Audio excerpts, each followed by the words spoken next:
I just recently celebrated my birthday, 35th birthday. Dati kinahihiya akong 30 na ako.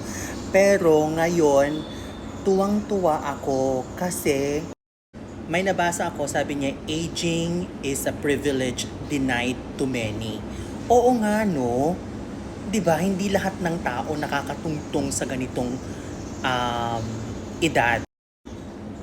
Kaya ako nagtitake ako ng pictures, ng video all the time to share with my family, to share with my friends, and to look back kung nasa TikTok siya, kung nasa YouTube siya, nasa Facebook ko, para titingnan ko talaga ng bonggang-bongga every now and then na, uy, ito pala yung nangyari last year. Kaya sa mga naninita sa inyo kapag nasa family gathering kayo, sa mga friends dinner or lunch, or anything na special sa inyo tapos kayo nagpipicture tapos sinisita kayo na hoy, ba't ka picture ng picture, don't mind them, just take your pictures, treasure mo yon kasi baka yun na lang yung memory nila sa iyo, di ba?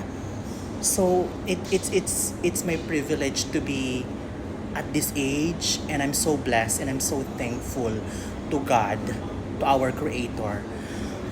Hay nako, pero ngayon mag-isa ako nagkakape dito.